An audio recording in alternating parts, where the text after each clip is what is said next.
Pemirsa, terima kasih Anda masih bersama kami dalam catatan akhir pekan dengan tema kita proyeksi Perserikatan Muhammadiyah di tahun 2021. Tadi kita juga sudah mendengarkan bersama pemirsa bagaimana Perserikatan Muhammadiyah tentu fokus berkaitan dengan pertimbangan-pertimbangan yang matang tentunya dari latar belakang keagamaan ataupun dari epidemiolog berkaitan dengan bagaimana penetapan situasi pandemi. Jika sudah dikatakan kondusif, baru kita bisa melaksanakan kegiatan seperti sedia kala, dan tentunya menjadi catatan juga protokol kesehatan sejatinya dapat dilaksanakan ke depan menjadi sebuah kebiasaan baru tentunya ke depannya di saat kita pandemi ini jika sudah mereda, insya Allah. Kita kembali ke Ayahanda, Profesor Dr. Adang Kahmat. Ayahanda, tadi juga kita sempat singgung berkaitan dengan politik kebangsaan. Nah, tentunya beberapa waktu lalu di penghujung tahun 2020 Perserikatan Muhammadiyah juga menyoroti beberapa persoalan termasuk juga isu pembubaran ormas, dan ini juga bicara tentang bagaimana demokrasi kita ke depannya, ya Anda. Ya, saya kira 2020 yang lalu itu adalah tahun Husni, yang saya bilang, tahun kesedihan. Tahun yang paling kacau, banyak kejadian-kejadian yang sangat memprihatinkan, korupsi, mega korupsi yang luar biasa yang dilakukan oleh kementerian yang seharusnya menolong masyarakat, tetapi mereka melakukan kecurangan, terus juga kriminalisasi orang-orang terus berjalan walaupun itu dibantah. Meninggalnya 6 orang anggota FPI, termasuk sampai ke pembubaran dari ormas FPI. Oleh karena itu menurut saya 2022 yang nanti itu jangan sampai terjadi terulang. Saya bisa memaklumi karena kemarin kan dalam keadaan yang sangat darurat mungkin ya, emosi itu semua orang meluap ya.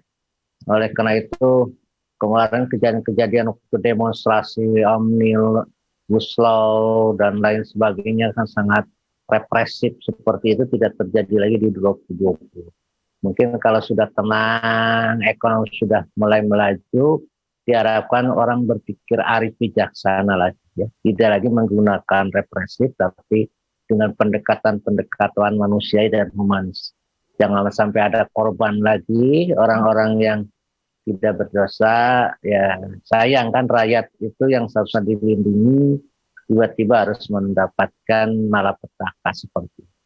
Dan mereka meninggalkan keluarga muda yang anaknya juga masih kecil, istrinya tidak punya penghasilan, ya kita bayangkan seperti itu. Yang kedua,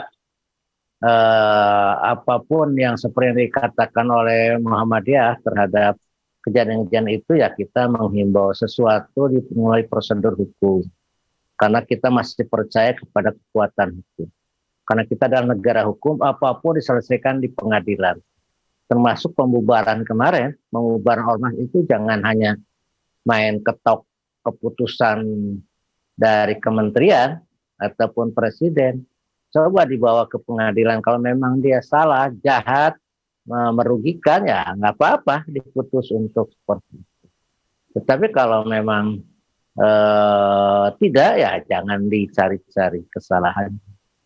Lalu untuk juga perserikatan, saya kira ke depan akan lebih banyak mengevaluasi, karena kemarin kan kita termasuk ke waktu resapel itu juga kita agak sedikit kecewa ya dengan beberapa kejadian-kejadian ya, termasuk juga personal dan juga dan lain sebagainya lah yang menyangkut soal resapel, sehingga kita kemarin ada hal yang sangat seharusnya tidak terjadi, umpamanya dengan penolakannya Sekum menjadi wakil, karena memang itu tidak pantas Sekum untuk menjadi wakil menteri, karena beliau ahli di bidang itu, lalu juga sangat mumpuni, ya cocok kalau beliau menjadi menteri.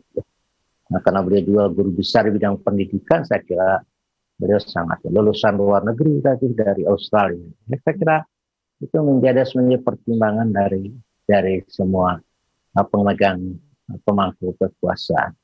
Sekira itu Mas, itu ya. Oh, Baik ya. Sebelumnya kita lihat bagaimana Perserikatan juga aktif mengawal produk-produk legislasi berkaitan dengan persoalan seperti Omnibus Law misalnya, dan tentunya tahun 2021 menjadi bentuk tahun untuk pengawalan, terus melanjutkan pengawalan terhadap produk-produk legislasi yang dikeluarkan oleh pemerintah ataupun kebijakan-kebijakan yang dikeluarkan oleh Presiden tentunya. Terakhir, Anda mungkin harapan dan himbauannya bagi Perserikatan berkaitan dengan proyeksi kita ke depannya dan juga berkaitan dengan persoalan kebangsaan di tahun 2021 ya. Silakan ini. Ya. Kembali ke ayat An-Nahl tadi, itu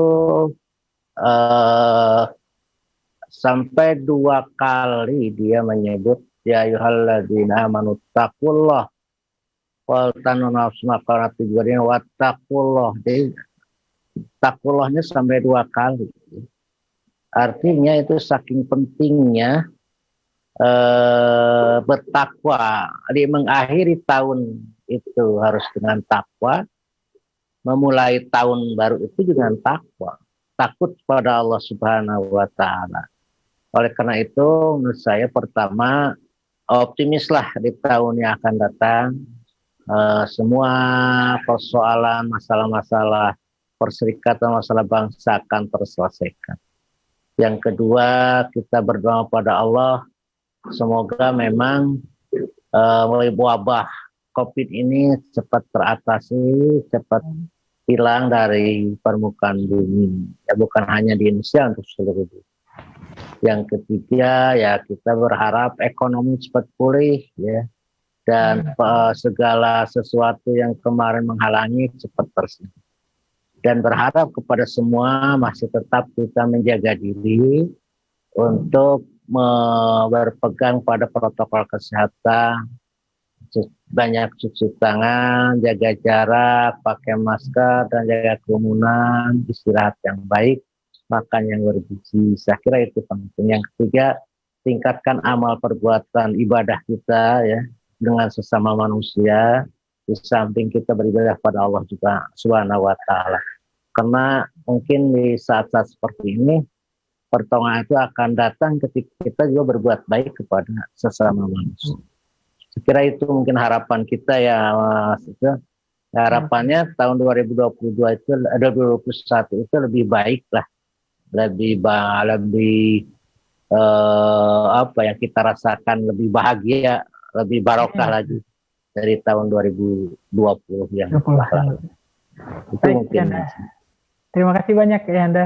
Jadi harapan kita bersama tentu hari ini dan hari esok tentu lebih baik dari hari yang lalu tentunya, dan insya Allah semoga tahun 2021 ini menjadi tahun kegembiraan tentunya bagi kita warga Perserikatan, warga bangsa dan umat manusia khususnya, berkaitan dengan belenggu dari pandemi COVID-19, belum lagi berbicara dengan persoalan penegakan hukum politik kebangsaan di tanah air, dan semoga kita menemukan jalan keluarnya dan Allah senantiasa melimpahi kesehatan dan keberkahan buat kita semua. Terima kasih Ayanda atas waktu dan pemaparannya berkaitan dengan tema kita proyeksi Perserikatan Muhammadiyah tahun 2021. Sekali lagi terima kasih Ayanda atas waktu dan pemaparannya. Ya, sama-sama.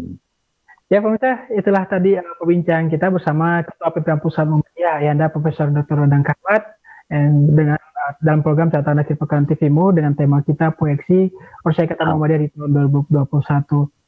Akhir kata saya Samarsya mengucapkan terima kasih, dan terus saksikan Catatan Akhir Pekan dengan tema-tema menarik bicara tentang persoalan keumatan, perserikatan dan kebangsaan yang insya Allah mencerdaskan dan mencerahkan bagi pemirsa TVMU dimanapun Anda berada.